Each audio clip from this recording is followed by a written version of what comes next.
You're listening to another Island Block original program. Mere alcohol. Cocktails, movies, and stuff. Cocktails, movies, and stuff. Glamour, excitement. Cocktails, movies, and stuff. Put a little bit more in my cup. Freddie A and that. Today, Total Malarkey, and welcome to another episode of Cocktails, Movies, and Stuff. Hi for everybody. I'm one of your hosts, Freddie G, aka Fred Rock, from the island of Guam. And today we got a special guest host in the house because Avery and Nan both don't care about the show and they just decided to leave. And they got the bubble guts. I already know. They told me.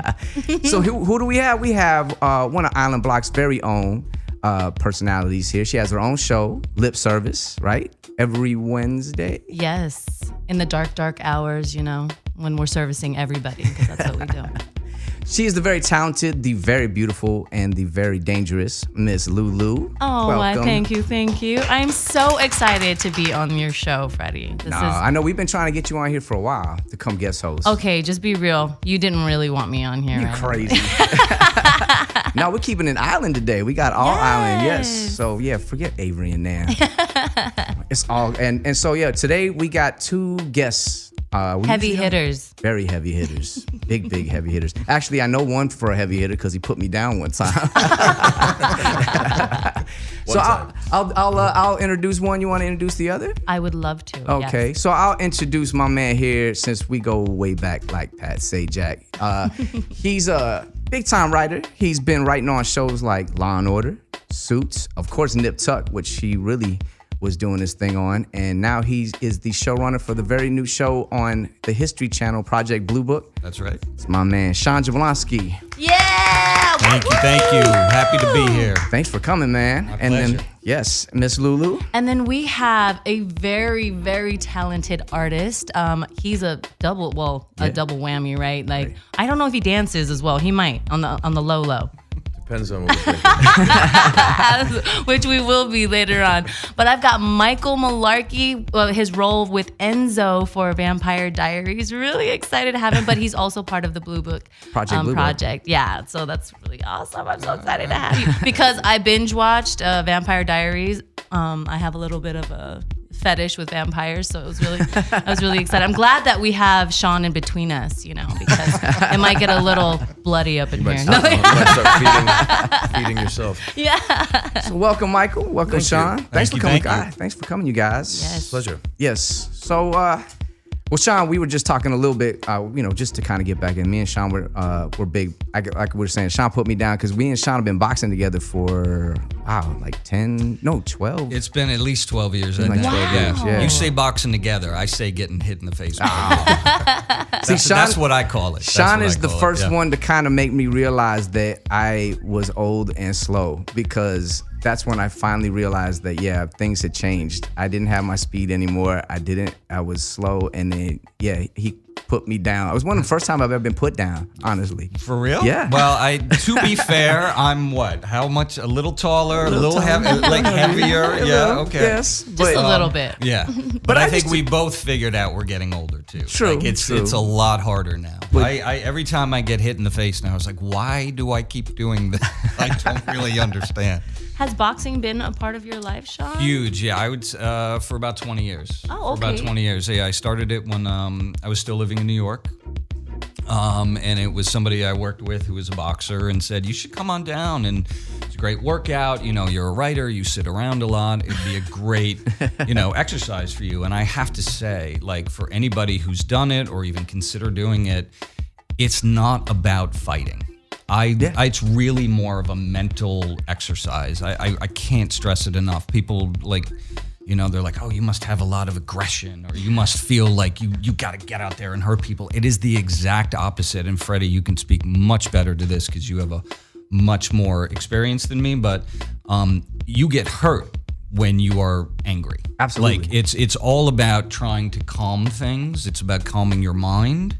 And it's about trying to be at peace. It's like I say, it's like doing it's boxing. it's like yoga but getting hit. Is basically what it is. No, you're right. Yeah. Like, it's funny because I remember I was sparring. It was just about a year or two ago, and I was sparring with one of the guys, and in between rounds, he came over. He's like, "Dude, you're freaking me out," and I'm like, "Why?" He's like, "Because you keep smiling while we're boxing." Oh, and my God. Because I love it. Like so he was like, it's an evil smile, and you're sitting there beating me up with this evil smile, and I'm like, yeah, that's kind of because I love it. Yeah, You're almost taunting though, right? They're thinking that way. They're like, oh.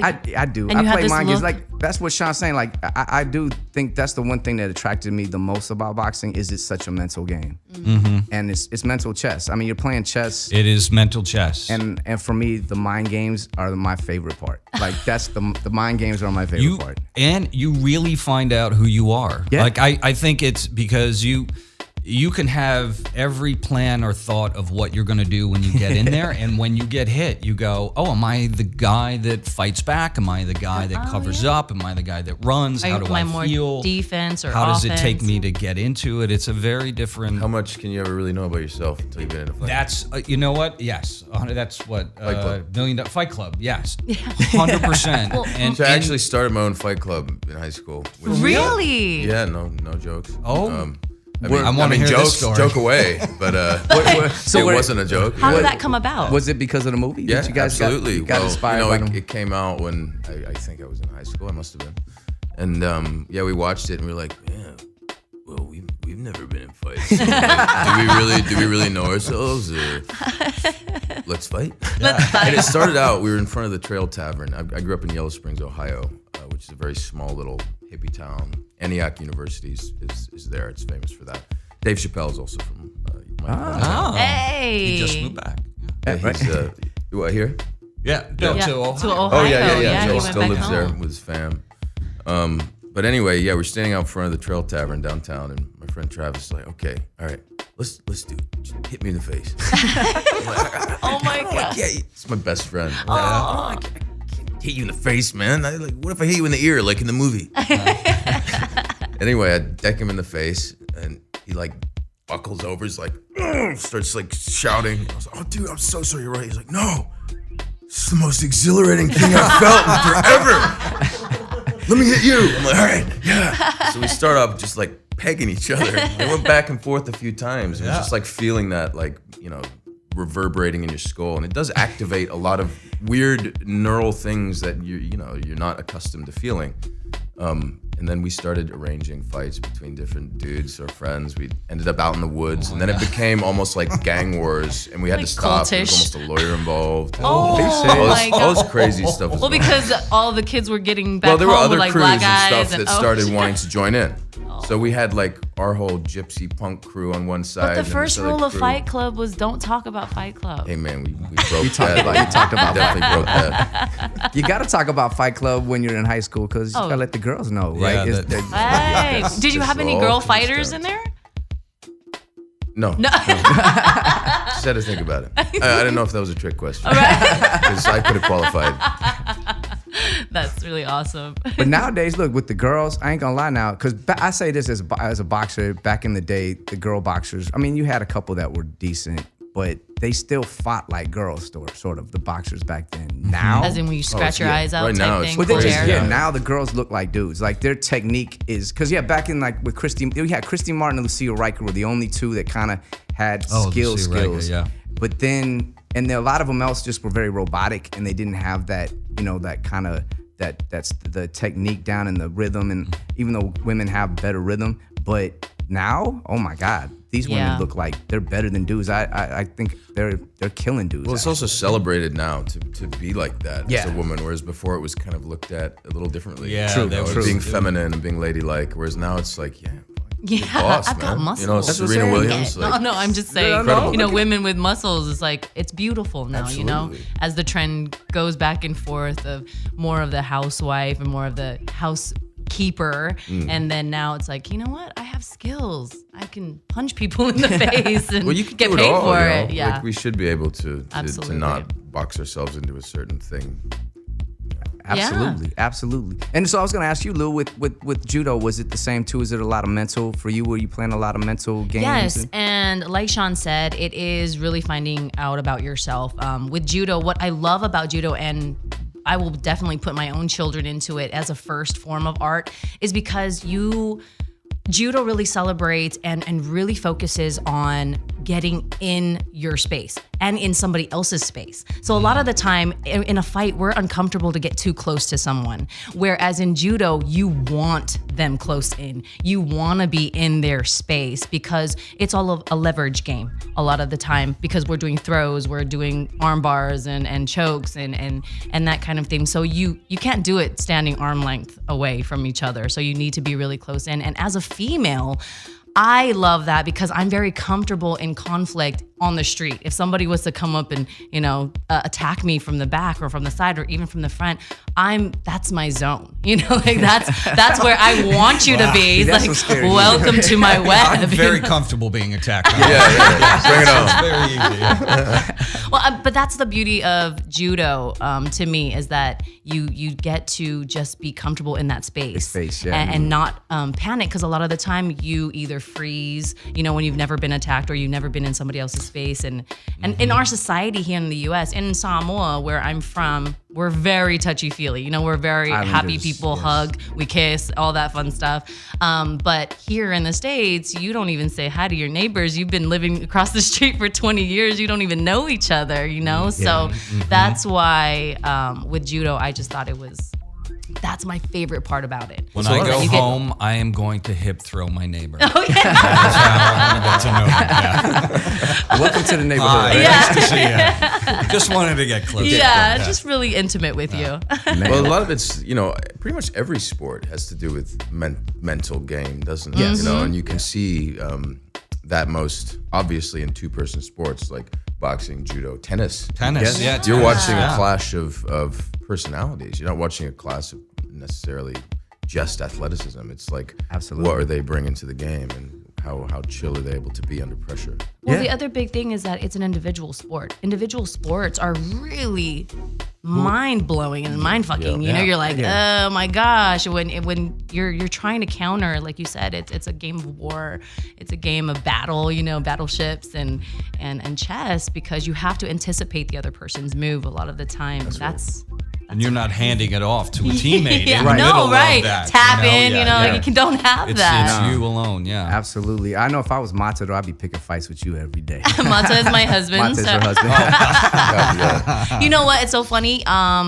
First time we were dating, and it was like a year in, and he would like to do Pink Panther with me. Like, I don't know, where he would like hide. He would hide in the corner in the dark and shit, and then I would come by around, and he would try to attack me. And I don't know. I was new in the States. I had just moved here, and I just went into that automatic. You do repetition in fighting a lot, and it just is automatic a lot of the time. Yeah, it's dangerous. Did you? No, I wouldn't mess with you like in that way.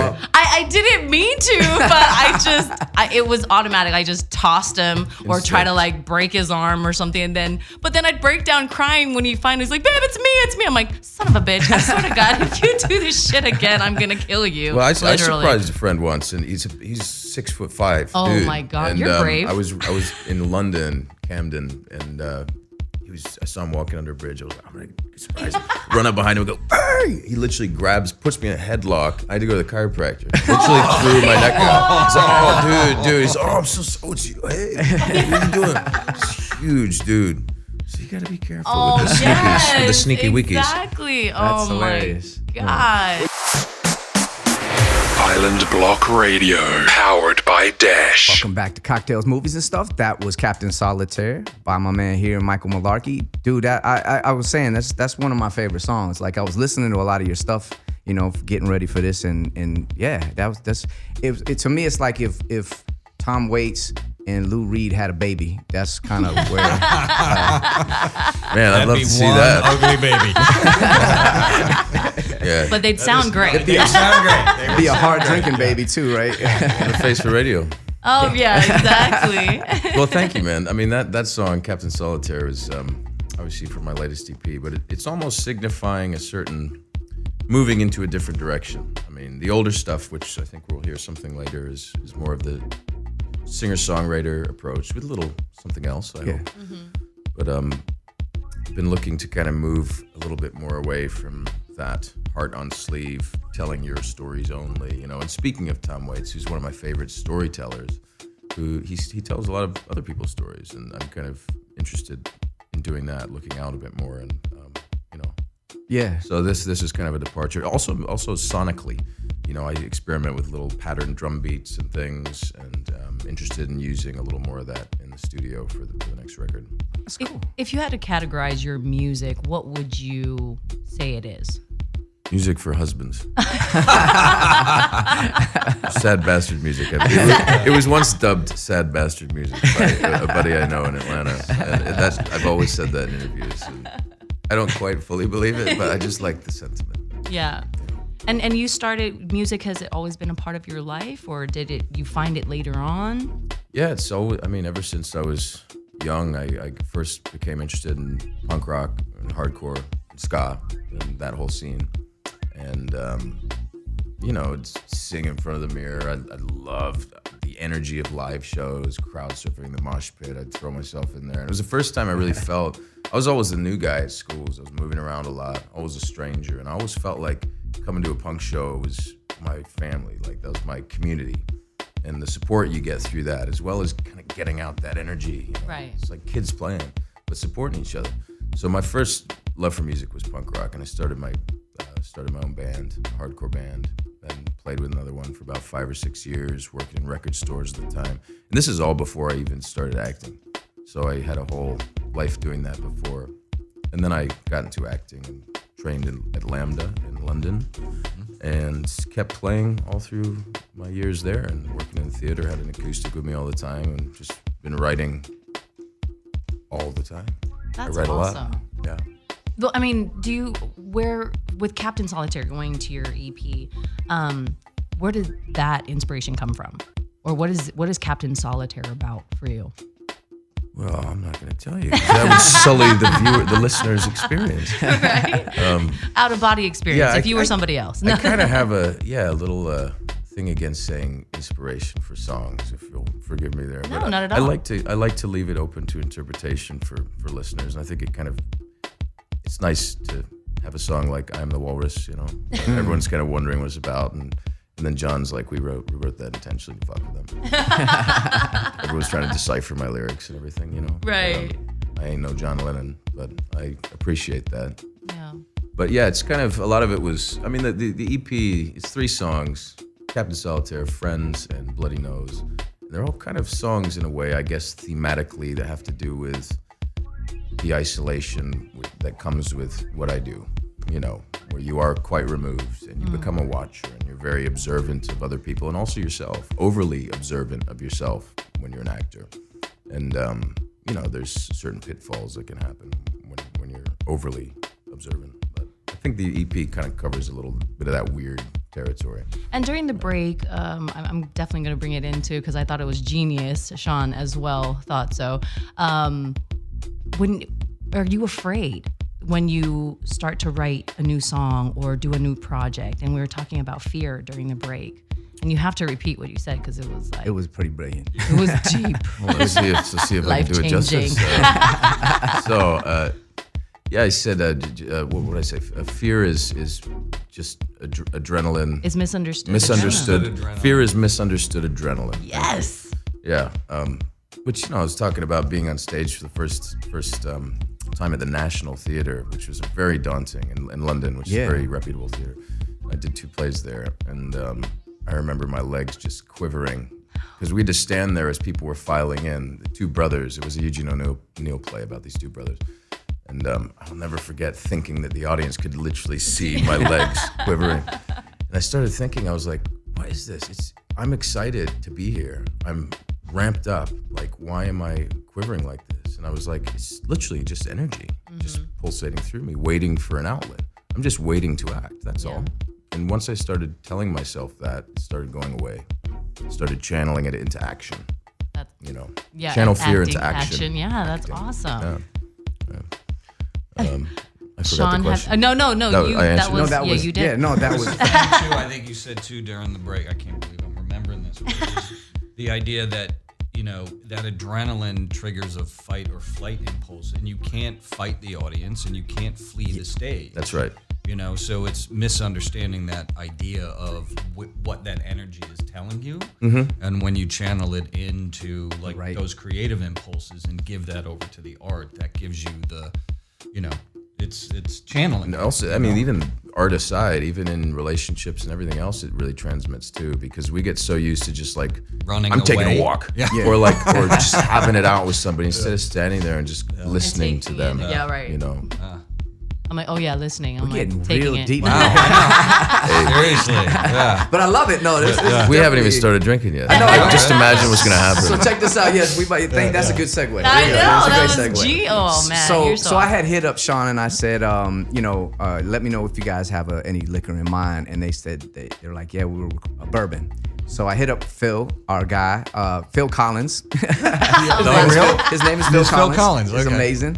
He's the mixologist. He down gets at the good Saki tables Dojo. at restaurants when he calls. I guarantee you that. But yes, that's our sponsor for today as well for our show, Saki Dojo, down in downtown LA in Little Tokyo off of 1st Street. Make sure you hit them up. They have over 60 Japanese craft brews on top of the whiskeys and the sake that they have there. So that place is banging. And anyway, so I went there and I talked to Phil. I said, dude, Sean and Michael are special guests, and I wanted to, I like to impress people. I'm a show off. So I was like, yo, I need your help, man. So he said, I got it. So it's Burnside Goose Hollow Reserve Bourbon. And so what's so crazy about this is he was telling me that there's this native wood up in the Oregon, in the Northwest, Oregon, Washington, called Giriana. And the wood is actually fireproof. So a lot of people at first they were like, there's no commercial use for this because you can't burn it, you can't do things with it. But then they started to find out that the rainwater softens it up there, and then they started making barrels and then aging wines and whiskeys in it. And a lot of people love it, but it's so expensive to export that a lot of whiskey companies just don't mess with it because then they have to pass the cost on to the customer. To the customer. So, but this bourbon is from Oregon, so the wood's native there, and it's a female distiller, which is pretty dope. Hey. She's winning awards. Her name is Mel Heim. Yay for JJs. I love it. Let's check it out. So, we usually play Flavor Time where we try and guess stuff, but Phil already like broke it down, so I'm just like I'll be cheating You're if I cheating. did. I'd be cheating. So, but yeah, let's all take a taste. Let me know what you guys think. Cheers. Thanks for Cheers. coming. Chin chin. Dave's Max. I didn't bring one for him. Oh wow. That's nice, right? Wow. There's a lot of flavor in that that. is smooth. It's a ride as well. Yes, and that's what he was talking about. That it goes kind of from like this strong white pepper and heat, and then it kind of mellows into. It's just strong at first, and it's a gentle come down. Right. Yeah. There's no bite at the back of your throat when you're done with that. This right. a lot of bourbon can do, where you're like, oh, Yeah. I love it. It tastes great. So great. You know? And it makes I'm happy because we're like drinking and Avery's not here. Yay. Avery's gonna be Well, so this one's mad. for Avery. This one's Yeah. for Avery, but this stuff is really good, right? Oh man, it's that's good. There's definite pepper there at the top, man. right. Yeah. And in then the opening. And I can taste the wood, definitely. yeah, he says it's the woods kind of gives you that mellow kind of sweet kind of apricot peach. It's got a good sweetness to it, yeah. And I like drinking bourbon neat too. So Me too. to have Ditto. it be that complete to drink is great because you get to sip it for a while. Although this is going down very quickly. I have to say. Well, that's the worst thing about ordering Don't on be the so rocks. It's like the stingy. first couple drinks are good, and then you feel like you're drinking apple juice. Yeah, Right. exactly. No, this is really. Are you a whiskey drinker? You know what? I'm starting to be a whiskey drinker and grow some hair on my balls, but it's definitely an acquired taste. In the beginning, I was more of I didn't start drinking until later on in my life, like at 26. I was already off the walls to begin with, so You I have a figured lot of making alcohol. up to do. Yeah, exactly. And I sure did. I started drinking with tequila. Oh. So yeah. I don't even touch this stuff anymore because it did too much. But then I transitioned to vodka, and then now whiskey. What do you I love it. Yeah. I love whiskey. I think it's more of it. It comes like it's a coming of age kind of drink. It really is. You're It's gonna like, enjoy it. Yeah, I 'cause feel you're more not- mature. You're not drinking, Yeah. 10 beers in a night. You wanna get there. enjoy it Yeah. and sip it and have Yes. it linger and have it sort of evolve around you as opposed opposed to just like slam you and now you want to go to sleep. Well, also, like, you know, like beers are like a lot of calories. Yeah, exactly. You Like, start oh my thinking God. about your fitness and all that. I mean, much. I heard once like a beer is like what 220 calories or something, which is like the calorific content of a baked potato. Which it's cool to eat a baked potato, but not seven in a sitting. Right. You know. Well, and it's evident because I mean they don't say beer belly for nothing, right? For nothing. It's like that's why say that it or all something. came. I love my beer, but I'm short, so it doesn't look good when I get the beer belly, man. Feel So you, I bro. gotta Keep it topped. keep it tight. Island Block Radio. Powered by Dash.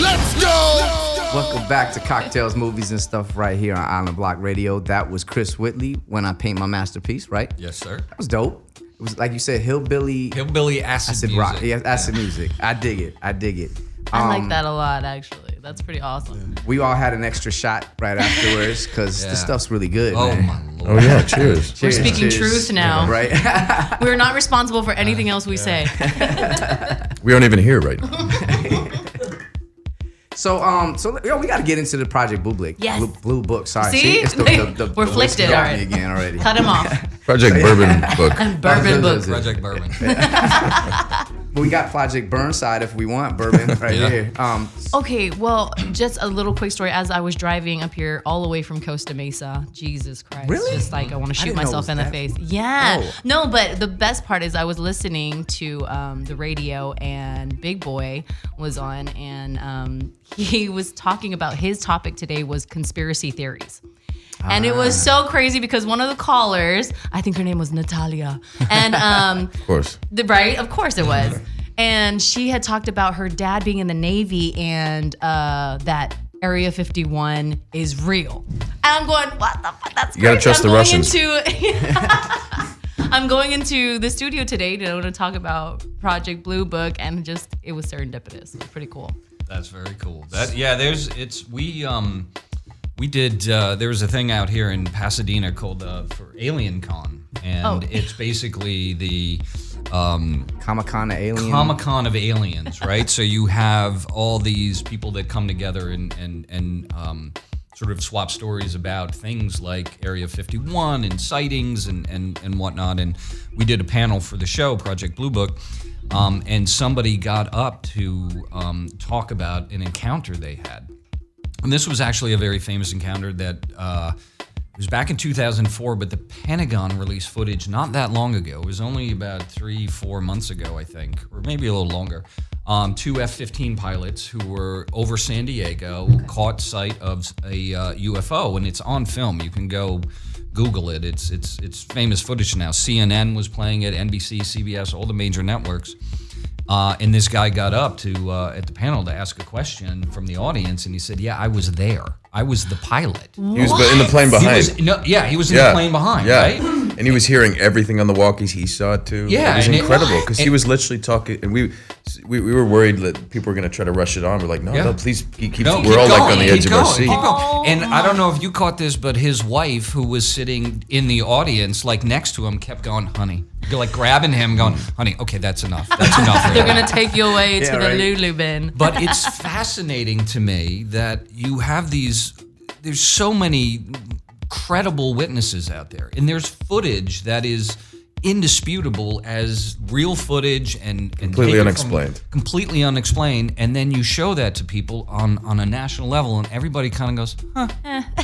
You know what I mean? The special effects are really great it's there. like, it just doesn't land. So and yet, yeah. with before you came onto this project, now Yep. what was your beliefs? Okay, so this was Project Bluebook was Evangelical was it evangelical? What was? What was Never that? mind. Yeah. We'll skip that one. Oh, that one. I'll have another drink. He was you carry on. Carry on, Tony. You go ahead too.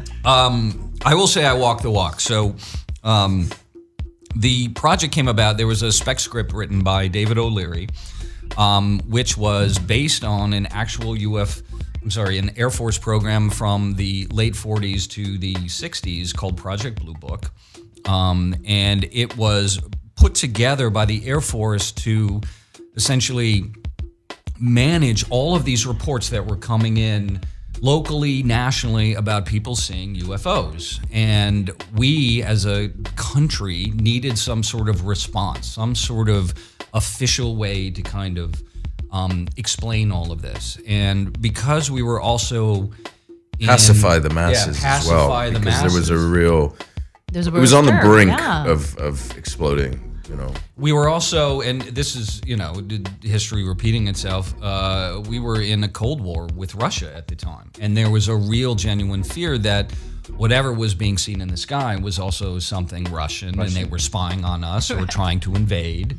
And so it spread this huge paranoia. So there was a need, as you say, to pacify the masses. So the Air Force put together Project Bluebook.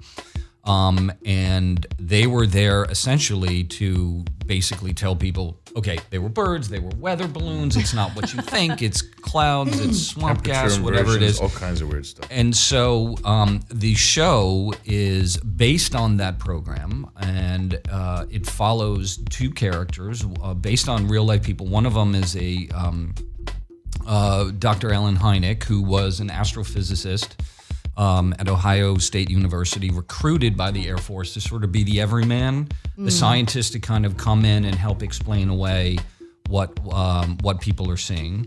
And the second was a military man who's played by Michael Malarkey. Awesome. Based on a real character who was sort of the Air Force's rep there to kind of keep, Dr. Hynek in line. Well, he ran the project also beforehand. Yes. And he was very good at that kind of organization. He was also, World War II pilot. He was a bombardier and flew all over, and he was highly decorated. Is he still alive? He's not still alive. Interesting, and we should come back to this. Died of a heart attack at 38 under mysterious circumstances. After writing a book About this shit. You should, writing a book, because he and Dr. Hynek went in as skeptics and left as believers. Wow. Or as close to, but I don't think they came out officially and said, I believe there are aliens, but you can't deny certain things. You can't deny it. There's a lot of unexplained stuff. It's not what they're telling you. And then Captain, Michael Malarkey, Captain Solitaire, wind up at 38 of a heart attack after writing a book that sort of. And he wasn't unhealthy either. No, right. He was an Air Force man, military man. Yeah. Because I remember hearing. That's the one. I think one of the big things with the conspiracy theory that I've heard a lot is that right when the Area 51 stuff started, and when those kind of things, with the sightings and everything else, that all of a sudden it was very coincidental that our technology started to come about the technology curve went from here to here in a quick way. That's interesting. And we went from just being kind of whatever to now TVs and rockets. And you think about being gone right now for 6 months from if you took a vacation to outer space and came back, there'd be so many crazy changes just in 6 months. Yes. I mean, your phone probably won't work. You have to get an update or something. Right. But right. I found it really interesting that with the advent of technology, right, that I feel like the sightings aren't as frequent as it used to be. Well, I hear people say that, but if you go online, just go to YouTube, and you can type in UFO sightings this week, and you will get hundreds of them. They are out there constantly. Now, granted, you'll look at a few of these and go, I can't see it, or that's clearly fake. But that's really funny though, right? Because I feel with now that phones and cameras are a lot clearer, we don't have the Sasquatch, the blurry picture. Things are too clear. They're probably. Well, this is also the trouble right now. All the aliens are technology's too clear. I don't want to be seen. I gotta stay. It's too risky. They're already. Just get some high-powered binoculars. They're on to us. They still doing stupid shit. She's still covered in his neighbor's wife. That is pretty, okay. I have to go on YouTube and just get my fill, because I'm really excited about Project Bluebook, because I'm an X-Files baby. I'm Star Trek, Star Wars. I know, don't kill me. I can't. They say they can't coexist, Star Wars and Star Trek, but you know what? I love them all. So. Well, here's the great thing. The show is every case we have done is based on a real case. So that's what what you were every episode seeing, is so a we've different case. we've dramatized the cases, and obviously it's TV. We want it to to be entertaining, move right. it a little forward in that department, but everything based on a real case. And one of the ones we do, and when I tell this to people, they're like, "No, that didn't happen. You should look it up." 1952, I believe, July 1952, 1953. In 2 successive weekends, there were UFOs spotted over the Capitol building in Washington, D.C., to the point where Truman ordered fighter jets into the air and said, shoot those down. There's pictures of spotlights on some stuff with fire. You can go online and Rounds coming Google out. the newspaper headline, "Saucers over D.C." Really?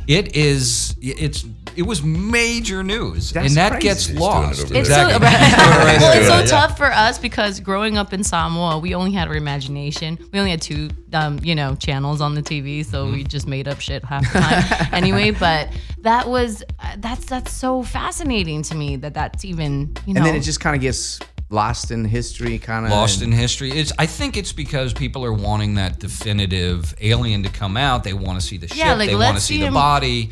Where is it? I've seen a lot of articles recently about if there is alien life, why haven't we found it yet? And there's a lot of other crazy conspiracy spent a lot- theories. They're here They're here. already. They've been here. There's President so many. Trump, There's he's some that part we're alien, that right? there's a theory that we are all actually a mix between alien and apes. Yeah.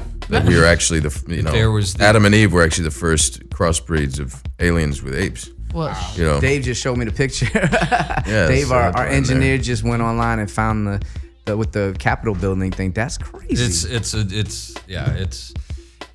When you dig deep and Wow. you see what is actually real and recorded, it blows your mind. It really does, and I do think people sort of shrug in a way. And Project Bluebook, we like to say too, at the time was sort of like kind of the original fake news. Yeah. Because the government was Ah. we're making a conscious effort to tell people what it was. Or, what you saw was not what you saw. It was something different. So these are themes we go into on the show.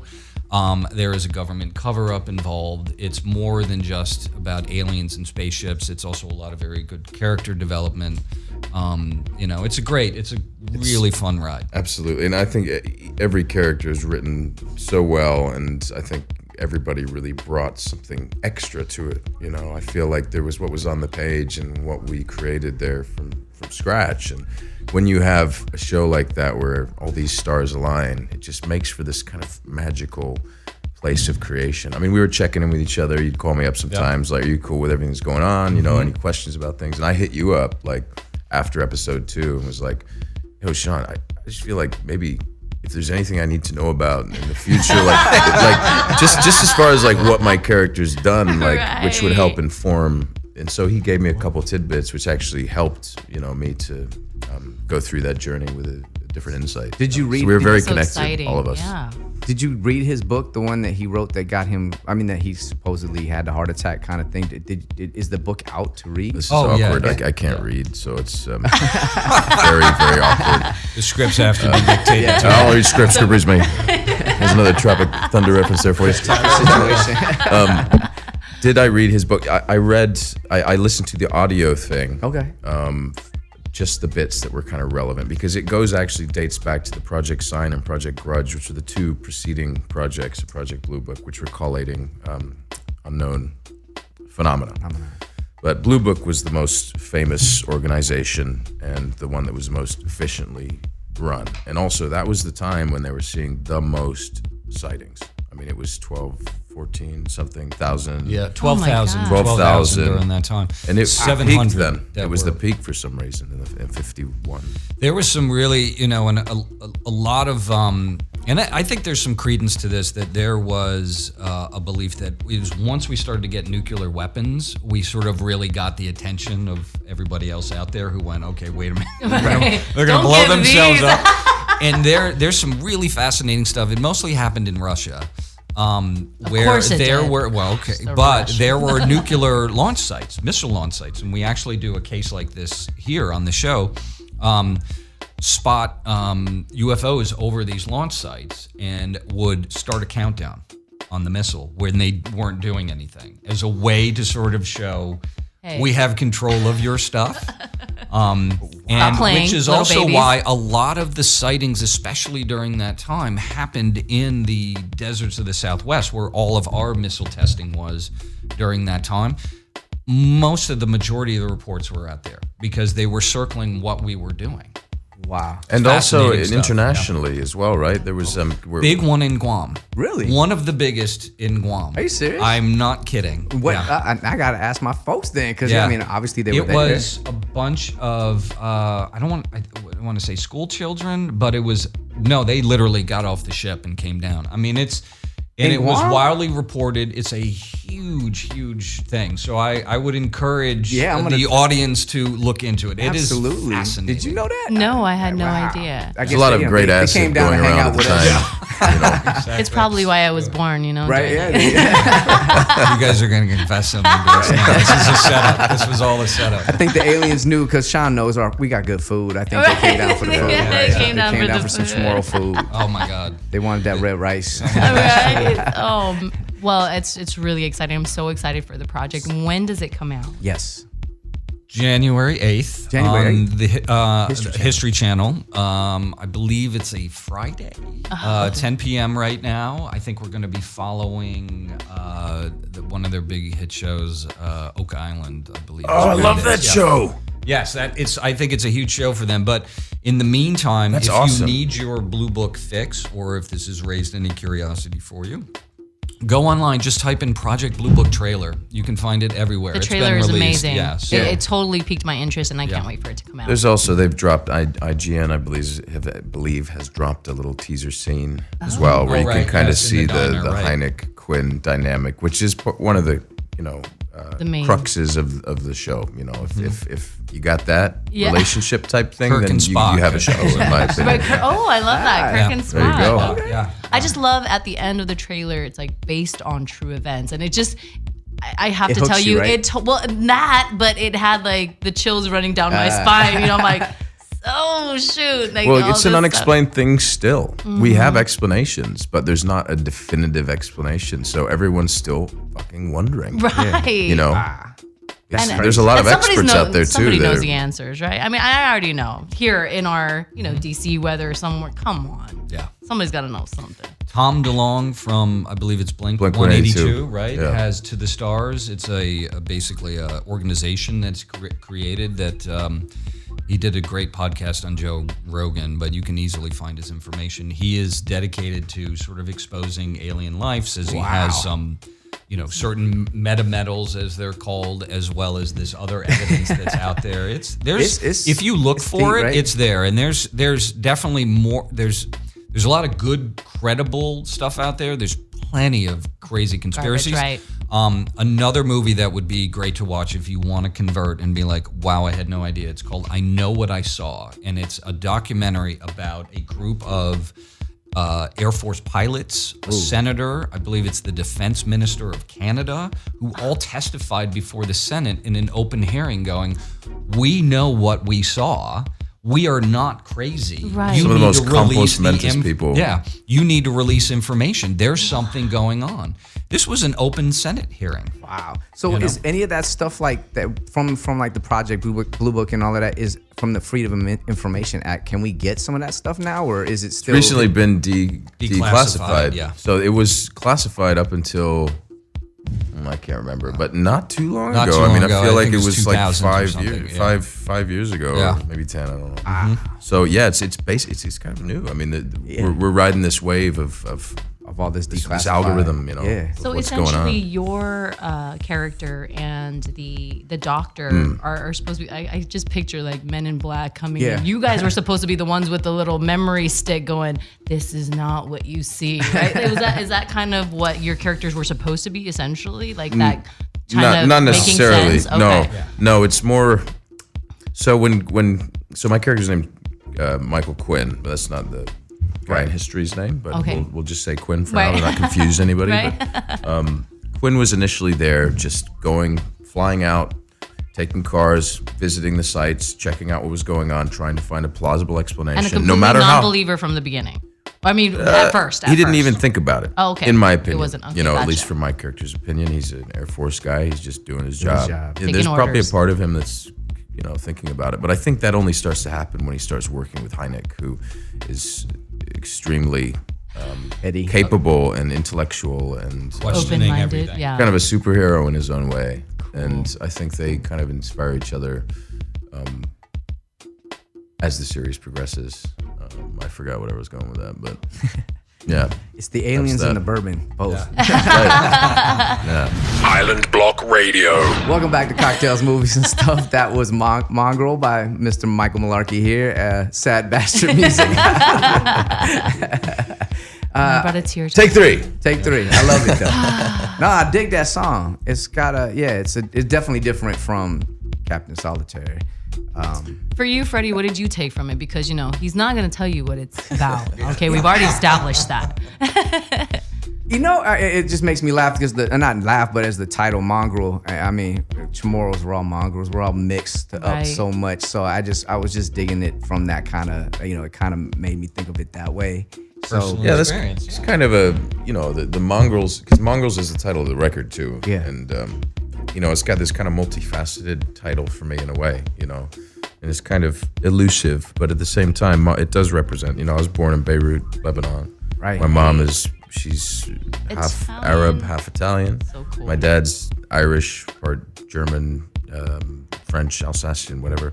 And so I'm a big old mongrel myself, and I spent all my summers abroad in Europe. My dad was teaching a course and grew up in Ohio, but went to drama school and spent my 20s in London. So I feel like my life has been this mixture of cultures and influences, as well as musically. Like starting in punk rock, working in a record store, dipping into hip hop, jazz, screamo, whatever, weird art punk, John Zorn, saxophonist type, weird stuff, So for me, the title kind of was an accumulated thing of my musical history as well as my personal cultural history.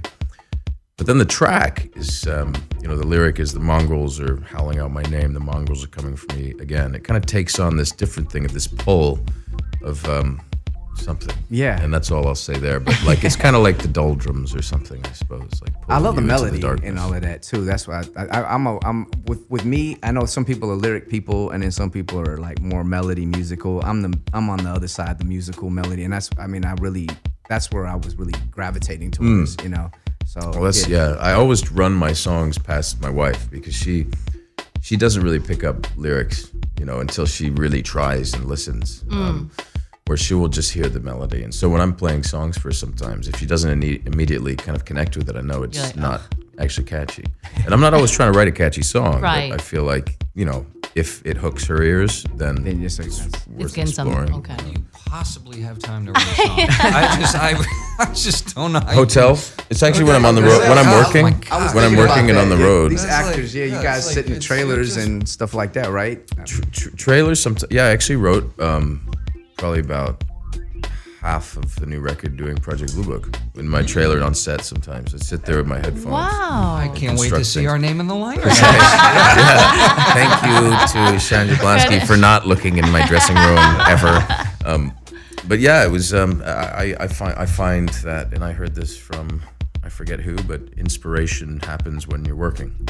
Yeah. And I feel like there's a lot of times where, writer's block, it's only because you're not actually just You gotta doing be in it. it, yeah. You got to just start. Yeah. One of the best exercises for regaining your artistic mojo is just to do daily writing, free form, not thinking about it, just allowing your subconscious to flow free.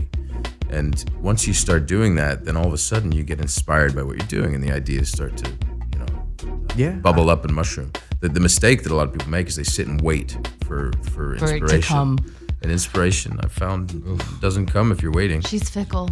A watch pot never boils. Michael of Malarkey cliches is there. just dropping all this kind of Okay. knowledge today, right? Sorry. Damn. I can bombs. go. I'll go. Get another bottle for That's us. a good way to Right? end the show, though. For real. Thank you guys so much for coming through. Thank Such a you. pleasure. It was a You real guys- pleasure. Thank you. You guys hooked it up. Now, And now I have a lot to think about for the rest of the week. I can know. meditate. I'm gonna be just staring into the sky a lot of the time. You know. And I'm excited for real. So you said January 8th. Yes. I believe yes. Yes. January. January 8th. And it's a smoking show. We're keeping them to it. We just finished doing the ADR for the last episode, and I've seen some little tidbits, and I'm just like, oh, we did that too. I mean, there's so many exciting, artistically as well as the performances. I mean, I think it's really a killer show. And, History Channel's been rocking it with the scripted shows they lately. So are. no, I'm excited. They're great to work with too. Yeah, really I've great. been doing this 20-something years, and you can get excited, every so often. It's a job, but this one is special. Yeah. This one is special. It's very exciting, I have to say. Cool. I can't wait. So everybody, we'll post everything on our